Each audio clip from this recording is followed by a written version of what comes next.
اعوذ باللہ من الشیطان الرجیم، بسم اللہ الرحمن الرحیم۔ السلام علیکم۔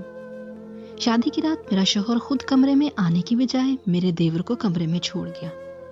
میں بہت حیران تھی، کوئی غیرت مند ایسا کیسے کر سکتا ہے؟ میرا چھوٹا دیور ابھی 13 سال کا تھا، اس کو میں بھائی کی طرح سمجھتی تھی۔ اب مجھے بہانے سے گلے لگاتا تھا، مجھے اس کی نیت کا معلوم نہیں تھا۔ ایک روز میں ابھی نہا کر باتھ روم سے نکلی اور میں جو ہی کمرے میں آئی میری چیخ نکل گئی، کیونکہ دیور میری اسی چیز کو باہر نکال کے میرا نام خالدہ ہے۔ میں اپنے ماں باپ کی اکلوتی اولاد ہوں۔ میری پیدائش کے 2 مہینے بعد ہی میرے والدین کا انتقال ہو گیا۔ میرے والد صاحب کافی امیر کبیر تھے، انہوں نے بہت دولت چھوڑی تھی۔ اپنے بعد خاندان والوں کی نظر میرے والد کی دولت پر تھی، اس لیے سب ہی میری پرورش کا ذمہ لینا چاہتے تھے، لیکن میری تایا عثمان نے ان سب سے پہلے کہہ دیا کہ میری پرورش وہ کریں گے۔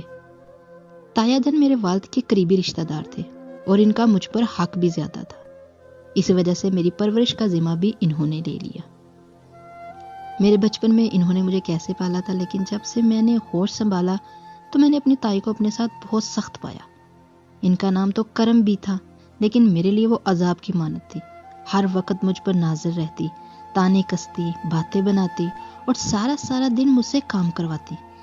7 سال کی عمر سے ہی مجھے سمجھ آ گیا کہ اس گھر میں میری حیثیت نوکروں سے کم نہیں، اور میں نے بھی اپنے اس زندگی کو قبول کر لیا تھا۔ لیکن ایک خیال میرے دل میں ہمیشہ آتا تھا کہ میں نے سنا تھا جب میرے والدین کی موت ہوئی تھی تب میرے تایا تائی ان کے ساتھ تھے اور وہ اس ایکسیڈنٹ میں بچ گئے تھے، اور میں ہمیشہ خدا سے یہ شکوہ کرتی کہ اگر تایا تائی بچ سکتے تھے تو پھر میرے ماں باپ کیوں نہیں؟ یہ بات ہر وقت میرا کلیجہ جلاتی تھی۔ میرے تایا جان نے 3 بچے پیدا کیے، بڑی بیٹی ہیرا، 2 بیٹے رحمان اور ارسلان۔ تائی جان نے مجھے کبھی بھی ان کو مجھ سے بات کرنے نہیں دیا، ان کے سامنے میرے ساتھ ایسا رویہ رکھتی جیسے میں کوئی اچھوت ہوں، اور پھر ہیرا اور رحمان نے بھی میرا ساتھ ویسے ہی سلوک کرنا شروع کر دیا جیسے تائی کرتی تھی۔ میرے لیے یہ زندگی عذاب سے بدتر تھی۔ میری تائی مجھ سے شدید نفرت کرتی تھی، اور اسی نفرت کی آڑ میں وہ چاہتی تھی کہ میں جلد از جلد شادی کر کے، فقط 16 سال کی عمر سے ہی انہوں نے میرے لیے رشتے دیکھنے شروع کر دیے تھے۔ انہوں نے باقاعدہ رشتے والی ماسی کو میری تصویر دے رکھی تھی اور کہا تھا کہ کوئی بھی رشتہ آئے بس تم لے کر ہمارے گھر آ جانا۔ ان کی یہ سب باتیں میں سنتی رہتی، لیکن میں اپنی زبان سے کچھ بھی نہیں بول سکتی تھی، کیونکہ یہاں صرف اپنی تائی کے رحم و کرم پر ہی تھی۔ بس میں دل ہی دل میں اس جہنم سے نکلنے کی دعا کرتی تھی، کچھ ایسا ہو جائے اور میں جلد از جلد اس جہنم سے آزادی پا لوں۔ مجھے پڑھائی کا بہت شوق تھا۔ تائی کے بچے جب اسکول جاتے تھے تو میرا بہت دل کرتا تھا کہ میں بھی ان کے ساتھ اسکول جاؤں۔ میں نے بہت محنتیں کی، پھر بھی انہوں نے مجھے کبھی بھی اسکول جانے نہیں دیا تھا، ہمیشہ گھر کے کام کاج میں الجھا کے رکھا تھا۔ تائی کے گھر صرف ان کے 2 بچے ہی رہتے تھے، ان کا بڑا بیٹا ارسلان یہاں نہیں رہتا تھا۔ مجھے کنفرم تو نہیں پتا تھا کہ وہ کہاں ہے، لیکن میں نے سن رکھا تھا کہ وہ 13 سال کی عمر سے ہی گھر چھوڑ کر بھاگ گیا تھا۔ میں بہت حیران رہتی تھی کہ تائی جیسی ماں باپ کو چھوڑ کر کون جا سکتا ہے، کیونکہ میری تائی بچوں سے بے تحاشا محبت کرتی تھی۔ ان کی چھوٹی سی چھوٹی باتوں کا خیال رکھنا، ان کی خواہش ان کی زبان میں ہوتی اور اس سے پہلے وہ پوری کر دیتی تھی۔ پھر بھی مجھے سمجھ نہیں آتی تھی کہ ان کا بیٹا ان کو چھوڑ کر چلا کیوں گیا، وہ بھی اتنی چھوٹی سی عمر میں۔ ایک دن میں نے اپنے تایا جان کو کہا، تایا جان میں مانتی ہوں کہ میں آپ کے سر پر بوجھ ہوں، لیکن آپ مجھے اس قابل تو بنا دے کہ کل کو اگر مجھے اپنا پیٹ پالنا پڑے تو میں کچھ کمانے کے قابل تو ہو جاؤں۔ یہ بات سن کر نہ جانے کیوں میرے تائی نے کہا کہ ہاں کیوں نہیں، میں تمہیں کسی کام دھندے میں لگاتا ہوں۔ میں حیران تھی کہ تایا جان مجھے کون سے کام پہ لگائیں گے، جبکہ میں نے اپنی طرف سے کوشش کی تھی کہ مجھے پڑھنے کی اجازت دے دیں، اور پھر تایا جان میرا داخلہ شہر میں ایک سلائی سینٹر میں کروا دیا۔ یہ بات میری تائی کو بہت تکلیف دیتی تھی، لیکن نہ جانے کیا کہہ کر تایا نے تائی کے منہ کو بند کروا دیا، اور وہ ایک دم سے خاموش ہو گئی تھی، اور اس کے بعد انہوں نے مجھے کھری کھوٹی بھی سنانا بند کر دی تھی۔ میں حیران تھی کہ سردیوں سے بہتا سمندر ایک دم سے اس قدر کیسے خاموش، اور دل ہی دل میں مجھے کہیں نہ کہیں یہ ڈر بھی تھا کہ کہیں یہ طوفان آنے سے پہلے کی خاموشی تو نہیں۔ لیکن پھر میں دل میں خدا سے خیریت کی دعا ہی مانگتی رہتی۔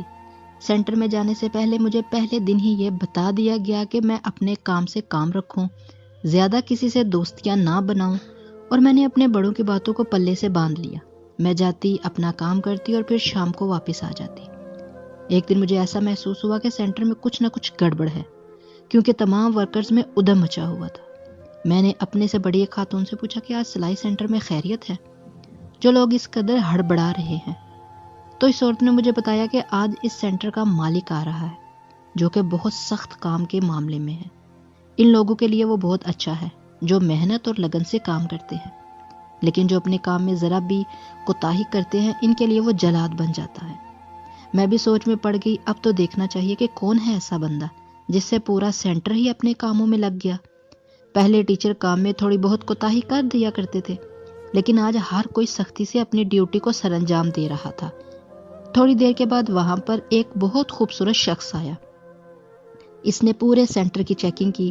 ہر ایک عورت کے پاس جا کر اس نے پوچھا کہ یہاں کوئی مسئلہ تو نہیں۔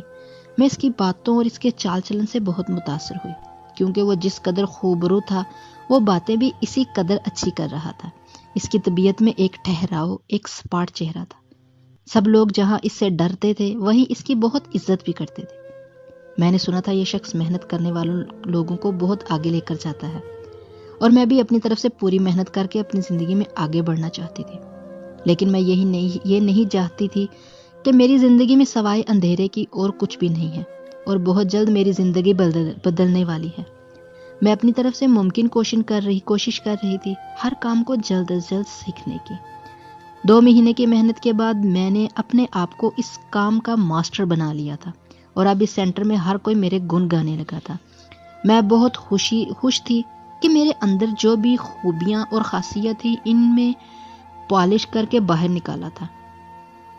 ایک دن شام میں جب گھر واپس لوٹی تو میں نے دیکھا کہ ہمارے گھر مہمانوں سے بھرا ہوا ہے، ہر طرف افراتفری پھیلی ہوئی ہے، لیکن مجھ میں اتنی ہمت نہ تھی کہ کسی سے جا کر پوچھ لوں کہ ہمارے گھر میں کیا ہو رہا ہے۔ اس لیے میں خاموشی سے اس کمرے میں آ گئی جہاں میں پہلے رہتی تھی۔ تھوڑی دیر بعد میرے کمرے میں میری تائی اور تایا جان آئے۔ انہوں نے مجھے کہا کہ بیٹا آج تمہارا نکاح ہے اور تم جلدی سے تیار ہو جاؤ۔ تایا جان یہ کہہ کر میرے سر پر ہاتھ رکھ کے چلے گئے، اور تائی نے مجھے شاپر پکڑایا اور کہا کہ میں جا کر تیار ہو جاؤں، اس میں میرا سامان ہے۔ میں حیران اور پریشان سی وہیں کھڑی رہ گئی کہ آخر یہ میرے ساتھ ہو کیا رہا ہے، لیکن میں کچھ بول نہیں سکتی تھی۔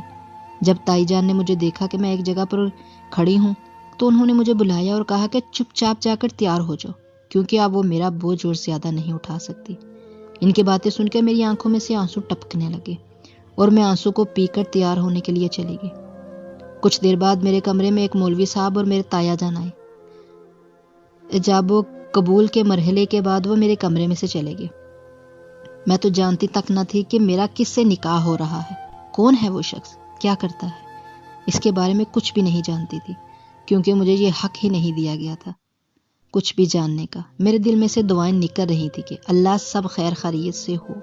کچھ دیر کے بعد کچھ میرے کانوں نے سنا، میرے قدموں تلے سے زمین نکل گئی، کیونکہ میں جانتی تھی کہ میرے ساتھ یہی کچھ ہوگا۔ میں نے سنا کہ میرے کمرے سے باہر آواز آ رہی ہے کہ عورتیں آپس میں گفتگو کر رہی تھی۔ ان کی گفتگو کا پس منظر یہ تھا کہ وہ آپس میں ایک دوسرے سے کہہ رہی تھی کہ لڑکا تو نہیں ہے، کوئی بوڑھا آدمی ہے 70 سال کا، جس کی اس معصوم لڑکی سے شادی کر دی، اسی وجہ سے تو منہ چھپا کر بیٹھا ہے صحرا لگا کر۔ یہ سن کر میں اور زیادہ حیران ہو گئی، اور میرے دل میں یہ ہوک اٹھی کہ اگر میری جگہ ان کی اپنی بیٹی ہوتی تو کیا اس کی شادی بھی 70 سال کے بوڑھے سے ہی کرواتی؟ لیکن اب میں سوائے ماتم کے اور کچھ کر بھی نہیں سکتی تھی۔ کچھ دیر کے بعد رخصتی کا وقت آیا، اور آخر کار میں رخصت ہو کر ایک بہت بڑے عالیشان گھر میں آ گئی۔ یہاں بھی میری حیرانگی کا کوئی عالم نہ تھا، اتنا بڑا گھر جس میں میری رخصتی ہوئی ہے۔ کچھ دیر کے بعد میرے کمرے میں ایک اڈیر عمر عورت آئی، اور انہوں نے مجھے کہا بیٹا میں آپ کی ساس ہوں، اور کچھ مصروفیات کی وجہ سے آپ کے نکاح میں شریک نہیں ہو سکی۔ اس کے بعد انہوں نے ایک بہت خوبصورت لڑکی کو مجھ سے ملایا اور کہا کہ یہ آپ کی چھوٹی نند ہے۔ میری ساس کا رویہ بھی میرے ساتھ اچھا تھا، اور کچھ دیر کے بعد کمرے میں داخل ہونے والے شخص کو دیکھ کے میرے سر پر 7 آسمان آن گرے، کیونکہ یہ ایک وہ خوبصورت شخصیت کا مالک نوجوان تھا۔ کوئی 70 سالہ بوڑھا آدمی، اسے دیکھ کر میری چیخ نکل گئی کہ کیا یہ شخص میرا شوہر ہے؟ میرے دل سے صدائیں بلند ہونے لگی، نصیب ایسے بھی بدلتے ہیں۔ میرے سامنے کھڑے شخص کو دیکھ کر میری آنکھوں کو یقین نہیں آ رہا تھا کہ میں اس شخص کی بیوی ہوں۔ میں خود کو دنیا کی سب سے قسمت والی لڑکی تصور کرنے لگی۔ میرے شوہر کے ساتھ ایک چھوٹا سا لڑکا بھی تھا جسے دیکھ کر میں حیران ہوئی۔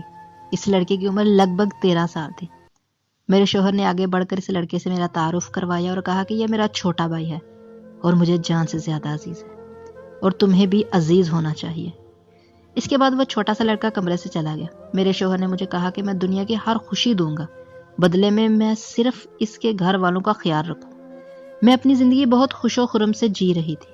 میں بار بار خدا کا شکر ادا کرتی تھی کہ خدا نے میری دعاؤں کو رد نہیں کیا بلکہ ان کو قبول کیا ہے اور مجھے اتنا اچھا میری شادی کو 2 مہینے گزرنے والے تھے۔ ہر طرف خوشیاں ہی خوشیاں تھیں۔ میں نے اپنے دل و جان سے بڑھ کر اپنے سسرال والوں سے محبت کی کیونکہ میری ساس اور نند دونوں بہت اچھی تھی۔ میرا چھوٹا دیور بھی بہت جلد مجھ سے مانوس ہو گیا۔ اب تو ہر وقت میرے کمرے میں ہی رہتا تھا۔ میری چیزیں وغیرہ کو اٹھانا، میرے کمرے میں رہنا، کبھی کبھار ان باتوں کی وجہ سے چڑ جاتی۔ لیکن میری نند اور میرا دیور دونوں ہی میرے ساتھ بہت زیادہ اٹیچ ہو گئے تھے۔ ان کو کچھ برا بلا کہنا چاہتی تھی لیکن ان کی محبت دیکھ کر میرا دل یہ کرنے سے مجھے روک دیتا تھا۔ ایک دن میرا چھوٹا دیور جیسے ہی اسکول سے واپس لوٹا تو وہ میرے گلے لگ گیا۔ یہ بات مجھے بہت حیران کن لگی۔ میرا شوہر بھی پاس بیٹھا ہوا تھا۔ میں بہت حیران تھی کہ کوئی غیرت مند مرد ایسے کیسے برداشت کر سکتا ہے، لیکن میرے شوہر نے صرف مسکرانے پر ہی اکتفا کیا۔ اب مجھے اپنے دیور کی یہ حرکتیں بہت نالا کرنے لگی۔ میں تو اسے اپنا چھوٹا بھائی سمجھتی تھی لیکن مجھے نہیں لگتا تھا کہ اس کے دل میں چور ہے۔ یہی بات میں جاننا چاہتی تھی اور میں نے اپنے دل میں پختہ ارادہ کر لیا تھا کہ میں یہ جان کر رہوں گی کہ آخر اس کے دل و دماغ میں کیا چل رہا ہے۔ میں اپنے کمرے میں بیٹھی ہوئی تھی اور مجھے باہر سے شور کی آوازیں آنا شروع ہو گئی۔ میں نے اپنے سر پر دوپٹہ اڑا اور باہر چلی آئی۔ باہر آ کر جو باتیں میرے کانوں نے سنی انہیں سن کر مجھے یقین نہیں آیا۔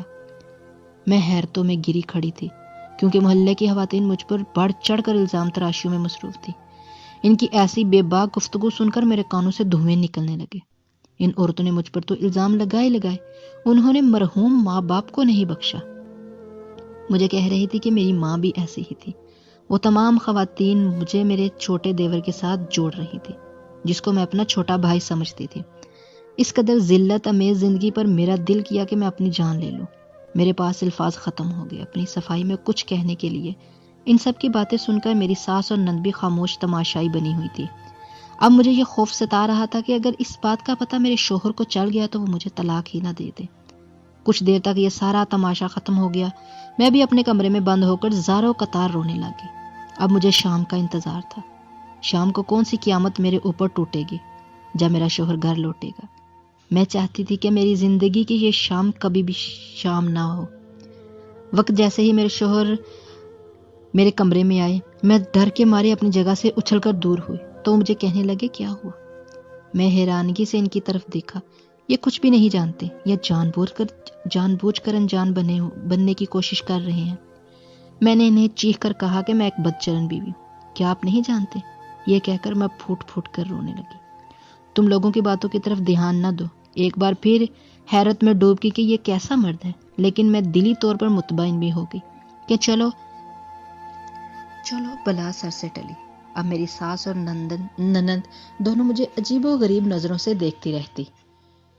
کل تک جو مجھ سے اس قدر پیار سے بات کرتی تھی اب نفرت سے منہ پھیر لیتی، لیکن میرے دیور کا میرے ساتھ رویہ ویسا ہی رہا۔ میں جب ان سب کو دیکھتی تو میرا خون کھولنے لگتا کیونکہ میں بے گناہ ہو کر بھی خود کو گناہ گار سمجھتی تھی۔ کافی دن اسی طرح گزر گئے۔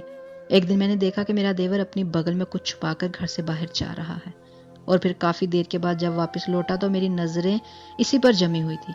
وہ باہر سے جیسے ہی واپس لوٹا تو میرے کمرے میں چلا گیا۔ میں کچن کی اوٹ میں سے اس کی تمام حرکتوں کو دیکھ رہی تھی۔ جب وہ میرے کمرے میں گیا تو مجھے شدید غصہ آیا۔ ابھی میں اس کے پیچھے جانے ہی لگی تھی کہ وہ میرے کمرے سے نکل کر اپنے کمرے میں ہو گیا۔ اب تو میرے شک و شبہات یقین میں بدلتے جا رہے تھے۔ ضرور یہ کچھ نہ کچھ کر رہا ہے میرے ساتھ۔ میرے دل میں ہزاروں خدشات نے سر اٹھایا کہ کہیں یہ میرا گھر نہ برباد کر دے۔ اگر ایسا ہو گیا تو میرے سر ڈھانپنے کے لیے کوئی جگہ نہیں ہوگی، کیونکہ تایا جان تو پہلے ہی مجھ سے شدید نفرت کرتے ہیں۔ ابھی تو میرا شوہر خاموش ہے، لیکن وہ بھی کتنی دیر تک خاموش رہ سکتا ہے؟ بھلا میں جانتی تھی کہ وہ بہت اچھے دل کا مالک ہے، اور تھوڑے ہی دنوں میں اس کی اچھائی کی اسیر ہو چکی تھی۔ اب میں اپنے دیور سے 2 ٹوک بات کرنا چاہتی تھی۔ اگلی صبح ہم سب لوگ کھانا کھانے کے لیے تو میرا دیور کھانے کے لیے نہیں آیا۔ جب میرے شوہر نے پوچھا تو میری نند کہنے لگی کہ اس کی طبیعت ٹھیک نہیں۔ میرے شوہر نے مجھے کھانا نکال کر دیا اور مجھے کہا کہ اس کے کمرے میں جا کر دے آؤں۔ مجھے اپنے شوہر کی یہ حرکت ذرا بھی پسند نہ آئی، لیکن مجبوراً میں نے کھانے کی ٹرے پکڑی اور اپنے دیور کے کمرے کی جانب چل دی۔ دروازہ کھٹکھٹا کر جب میں اندر داخل ہوئی تو اندر کا منظر دیکھ کر مجھے بہت حیرانگی ہوئی۔ پورا کمرہ بکھرا پڑا تھا اور میرے دیور نے اپنے کپڑے کاٹ کاٹ کر پورے کمرے میں پھینکے ہوئے تھے اور خود وہ بستر پر آڑا ترچھا لیٹا ہوا تھا۔ میں ایک بار پھر حیران ہوئی اور مجھے اس کی ذہنی حالت پر شک ہوا، لیکن میں نے اسے جگایا نہیں اور ویسے ہی کھانا ٹیبل پر رکھ کر واپس آ گئی اور اپنے روزمرہ کے کاموں میں مشغول ہو گئی۔ آج پھر میں انتظار کر رہی تھی کہ اگر میرا دیور آج میرے کمرے میں آیا تو میں اسے پوچھ کر ہی رہوں گی کہ وہ کیا کرتا پھر رہا ہے۔ شام کے وقت وہ پھر سے اپنی بغل میں کچھ چھپا کر باہر نکل گیا اور واپس آتے ہی دوبارہ میرے کمرے میں گیا اور اسی وقت میں بھی کمرے میں داخل ہوئی۔ وہ میری الماری کھول کر کچھ نکال کر دیکھ رہا تھا۔ جب میں پہنچی تو میں نے جیسے ہی آواز لگائی تو وہ ایک دم سے ڈر کی وجہ سے وہاں سے اچھلا اور فوراً میری الماری بند کر دی۔ میں نے اس سے پوچھا کہ تم میری الماری میں کیا کر رہے تھے، لیکن وہ کچھ نہ بولا۔ مجھے اس پر بہت غصہ آیا۔ میں نے اسے کہا کہ یہ جو تم حرکتیں کر رہے ہو نا، آج تمہارے بھائی کو آنے دو، اسے سب بتاتی ہوں۔ میری بات سن کر وہ پریشان ہو گیا اور میری منت کرنے لگا کہ بھائی کو کچھ نہ بتاؤ۔ میں نے اسے کہا کہ اگر تم چاہتے ہو کہ میں تمہارے بھائی کو کچھ نہ بتاؤں تو تم مجھے بتاؤ کہ آخر تم کر کیا رہے ہو۔ تب اس نے مجھے کہا کہ وہ کل ضرور بتائے گا وہ کیا کر رہا ہے۔ میں نے بھی کہا ٹھیک ہے۔ اس کے علاوہ میں اس سے 2-4 باتیں اور بھی پوچھنی تھی جو اسے مشکوک بناتی تھی۔ میرے سامنے اگلے دن میں اس کا انتظار کرتی رہی ناشتے پر، لیکن وہ نہ آیا۔ پھر مجھے پتا چلا کہ وہ رات سے ہی گھر نہیں آیا۔ صبح سے شام، شام سے رات ہو گئی، لیکن وہ گھر واپس نہیں آیا۔ رات کے وقت جب میرے شوہر گھر واپس آئے تو میری ساس نند کافی پریشان تھی۔ انہوں نے میرے شوہر کو بتایا کہ شام سے میرا دیور گھر نہیں آیا۔ یہ بات سن کر وہ بھی پریشان ہو گئے اور اسے ڈھونڈنے کے لیے نکل پڑے۔ ہم سب انتظار میں تھے، لیکن اگلی صبح تک میرے دیور کا کچھ پتہ نہ چل سکا۔ پولیس میں رپورٹ بھی درج کروا دی، آس پاس کی ہر جگہ دیکھ لی، لیکن وہ کہیں بھی نہیں تھا۔ مجھے اس کی حرکتیں تو پہلے ہی مشکوک لگتی تھی، اب تو مجھے اور یقین ہو گیا کہ ضرور کچھ نہ کچھ تو ہوا ہے۔ لیکن میں اپنے منہ سے کچھ نہیں بولی کیونکہ یہ کافی حساس معاملہ تھا۔ میرے دیور کی گمشدگی کے بعد میرا شوہر ایک دم سے پاگل ہو چکا تھا اور وہ ہر جگہ مارا مارا پھر رہا تھا اسے ڈھونڈنے کے لیے، لیکن اس کا کہیں بھی اتا پتہ نہیں تھا۔ یہاں تک کہ میرا شوہر کھانا پینا، سونا، گھر بار، اپنا سب کچھ بھول چکا تھا، لیکن میرا دیور نہ ملا اور نہ ہی ملا وہ ان سب کو۔ میں اپنی ساس کو چائے دینے کے لیے اس کے کمرے میں جا رہی تھی کہ دروازے کے باہر میں نے آوازیں سنی تو میں وہی ٹھہر گئی۔ وہ ان کی باتیں سننے لگی۔ میری ساس میرے شوہر کو کافی باتیں سنا رہی تھی اور اسے کہہ رہی تھی کہ تمہارے ماضی کا کیا ہمیں بھگتنا پڑ رہا ہے، تم اپنے ماں باپ کے پاس واپس جاؤ اور میرے بیٹے کو بھی مجھے واپس لوٹا دو۔ اور میرا شوہر خاموشی سے سر جھکائے کھڑا تھا۔ میرے شوہر نے کہا کہ اب وہ واپس اپنے ماں باپ کے پاس ضرور جائے گا، لیکن وہاں رہے گا نہیں، بلکہ اپنے بھائی کو واپس لانے کے لیے جائے گا، اس لیے اسے کچھ بھی کیوں نہ کرنا پڑے۔ ابھی تک یہ سوچ کر رہ گئی کہ آخر یہ کیا ماجرا ہے۔ میں بھی وہاں اوٹ میں چھپ گئی تھی۔ جیسے ہی میرا شوہر کمرے سے نکلا، باہر کی طرف بڑھ گیا اور میں بھی جلد از جلد اس کے پیچھے جانا چاہتی تھی۔ میں اپنے کمرے میں گئی، اپنا پرس اٹھایا اور اپنے شوہر کے پیچھے بھاگی۔ وہ گاڑی پہ تھا اور میں نے رکشہ لیا اور رکشے والے کو کہا کہ سامنے والی گاڑی کے پیچھے چلو، لیکن آگے جا کر میں حیران رہ گئی۔ میرا شوہر میری تایا کے گھر کے سامنے جا کر رکا۔ میں بھی تھوڑا پیچھے رک گئی اور جب اندر گئی تو میں بھی چپکے سے گھر میں داخل ہو گئی۔ آس پاس تو دیکھا تو مجھے میرے تایا کے کمرے کی طرف سے آوازیں آ رہی تھی۔ میں خاموشی سے چلتی ہوئی دروازے کے پاس چھپ کے کھڑی ہو گئی۔ وہاں میں نے دیکھا میرا شوہر میرے تایا تائی کو ماں باپ کر کے بلا رہا تھا اور وہ اسے ارسلان بیٹا کہہ رہے تھے۔ یہ میرے لیے بہت حیرت کی بات تھی۔ میں چھپ کر کھڑی تھی، لیکن میرے شوہر نے مجھے دیکھ لیا اور پھر مجھے جو سچائی اس نے بتائی، اس کو سننے کے بعد میری آنکھوں کے سامنے تارے ناچنے لگ گئے۔ میرا شوہر کوئی اور نہیں بلکہ میرے تایا تائی کا بیٹا ارسلان ہے، جس نے اپنے بچپن میں میرے تایا کے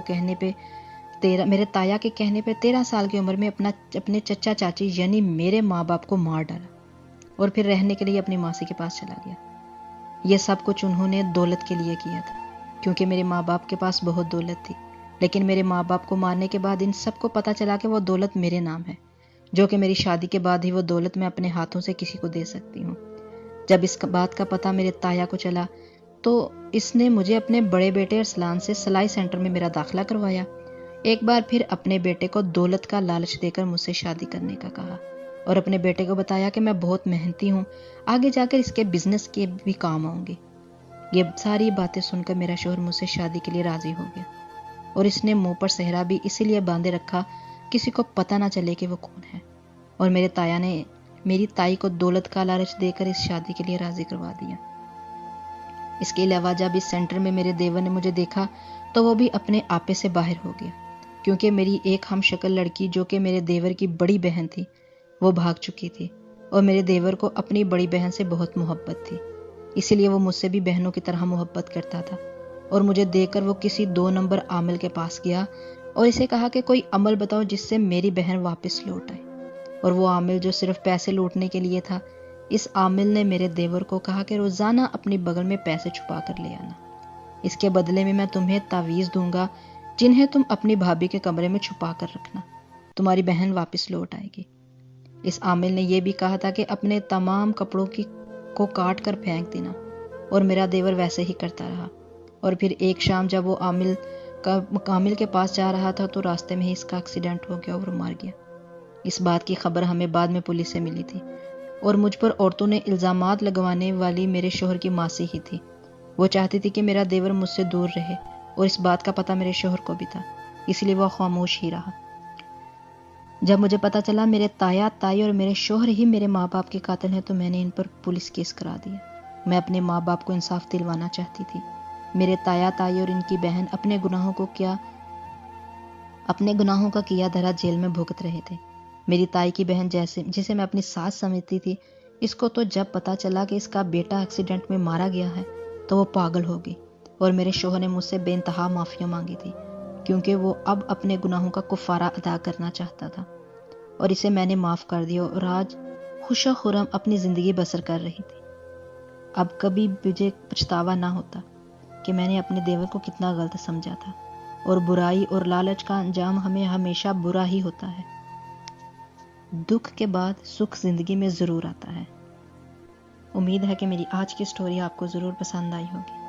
ایک نئی سٹوری کے ساتھ آپ کی خدمت میں پھر حاضر ہوں گے، تب تک کے لیے اللہ حافظ۔